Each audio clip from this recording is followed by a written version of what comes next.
ముఖ్యమంత్రి ఇన్ఫ్లుయెన్స్ అయి ఉన్నాడు కదా ఆల్రెడీ. ముఖ్యమంత్రి వాళ్ళ తరఫుకెళ్ళి వకాలకు పుచ్చుకుంటున్నారు కదా.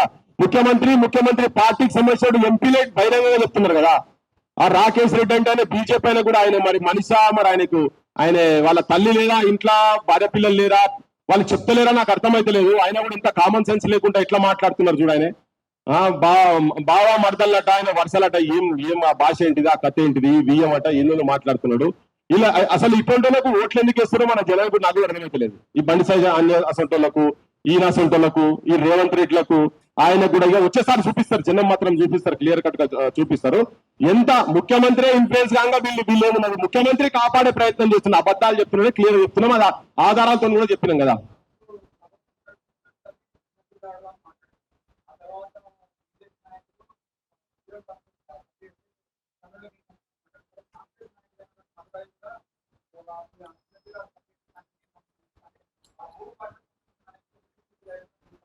మరి వాస్తవమే కదా. మరి కలవకుండా కవిత మొదలు అట్లే చెప్పింది కదా. పాపం ఏం తెలియదు, బిస్కెట్ ఇస్తే కూడా రాదు చెప్పిన కదా. నేను చాక్లెట్ ఇస్తే గురగాల కురకాల సపర్యాల తెలియదు, చీక్లెట్ ఇస్తే కూడా కురకాల సపర్యాల మింగాల తెలియని మనిషిని పాపము ఈమె అటువంటి చూసింది. కానీ ప్రజల నుంచి తిరుగుబాటు వచ్చి ప్రజలు ఎప్పుడైతే క్వశ్చన్ చేసిందో ఇమ్మీడియట్ గా తెల్లారి స్టేట్మెంట్ మార్చేసింది. వీళ్ళందరికీ పైసల లావాదేవీలు, కాంట్రాక్ట్లు, ఆమె ప్రజల గురించి పనిచేసేందుకు వచ్చింది ఆమె కవిత అంటే. ఆమె ఇప్పుడు మళ్ళీ కూడా అంతే, వీళ్ళందరి లావాదేవీలు ఉంటాయి. ఇప్పుడు కవితకు కూడా ఆమె కేసు ఆమెకున్నది, ఆడ లిక్కర్ కేసు ఉన్నది. లిక్కర్ కేసులో ఏడ దొక్కుతారని ఆమెకున్నది. ఈయన కూడా ఓటుకు నోటు కేసులో ఏడనే మేము బుక్కల వారేస్తున్నాడు. రేవంత్ రెడ్డి పోయి కాళ్ళ చుట్టూ తిరుగుతున్నాడు. ఆయన మోడీ కాళ్ళ చుట్టూ, బండి సంజయ్ కాళ్ళ చుట్టూ తిరుగుతున్నాడు. దీంట్లో ఇంకొక కోణం కూడా ఉన్నాయి, నేను నెక్స్ట్ దాంట్లో చెప్తా. ఇలా మన ఆంధ్ర నాయకత్వం సార్లకు కూడా చాలా పెద్ద పాత్ర ఉన్నది. బండి సంజయ్ కి బాగా విపరీతమైన సపోర్ట్ బేస్. ఇంకా కొద్దిగా నేను ఆధారాలు తీసుకుంటా. ఢిల్లీలో వీళ్ళకి ఏమేమి నడుస్తున్నది ఈ చక్రం, నారా చంద్రబాబు నాయుడు అంటారా కూడా దీని ఎందుక ఎట్లెట్లా ఉన్నాడు అనేది నేను తర్వాత చెప్తాను. నేను దాన్ని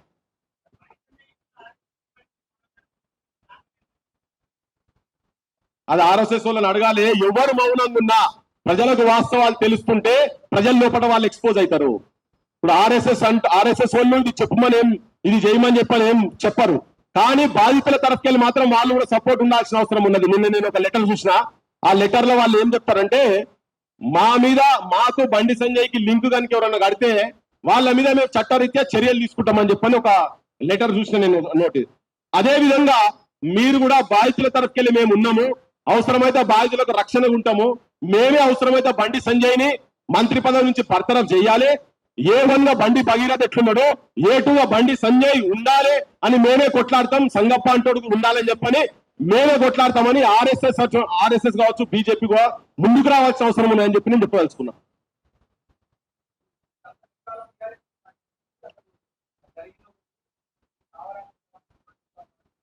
వాళ్ళు అజ్ఞానులన్నా ఉండాలి, వాళ్ళకు సరిగా సమాచారం అన్న లేకుండా ఉండాలి.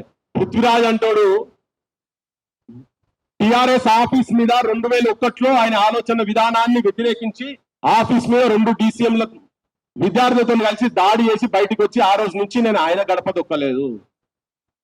ఇక నన్ను కూడా బీఆర్ఎస్ కంట కడితే ఇక బడే ఉన్నారు భయ్. నేను ఎక్కడ వాస్తవం అనిపించి ఎక్కడ నిజం అనిపిస్తే అది మాట్లాడతాం. ఓకే, ఇప్పుడు బీఆర్ఎస్ వాళ్ళు మాట్లాడినరు, బీఆర్ఎస్ వాళ్ళ హయాంలో కూడా ఇవన్నీ మాట్లాడినాయి కదా. నేరేళ్ళది కూడా మొన్న కూడా మాట్లాడినాం కదా. ఇవన్నీ వాళ్ళ మీద వాళ్ళు చేసేటి అన్ని కూడా మాట్లాడుతున్నారు. వాళ్ళు ఎవరికి నెత్తి మీద ఎత్తుకొని ఎవరు తిరుగుతలేరు కదా ఇక్కడ. అసలు ఇక్కడ ఇవన్నీ పక్కకు పడేసి బాలిక కంప్లైంట్ జరిగిందని ఇచ్చిన తర్వాత దాని మీద యాక్షన్ తీసుకోవాలి అంతే.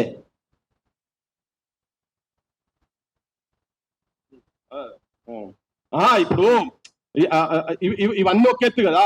ఏ పార్టీ ఏదైనా పక్కకు పడేస్తే వాళ్ళు ఇచ్చిన పిటిషన్లనే మొత్తం పెట్టింది కదా హనీ ట్రాప్ అని క్లియర్ గా. ఇంకోటి ఏంది, ఇప్పుడు ప్రజా ఉద్యమాలు ప్రజల నుంచి వ్యతిరేకమైనటువంటి ఆలోచనలు వస్తున్నాయి, వ్యతిరేకత వస్తున్నది అని చెప్పని పక్కకు పడేసారు. లేకపోతే నిర్మల కరీంనగర్ కూడా హనీ ట్రాప్ కేసు కింద బుక్ అవుతుంది కదా. బీఆర్ఎస్ వాళ్ళు ఎంత, నేను ఇప్పుడు చెప్తున్నా పాటు, బీఆర్ఎస్ వాళ్ళు నిజాయితీగా లేరా పైన.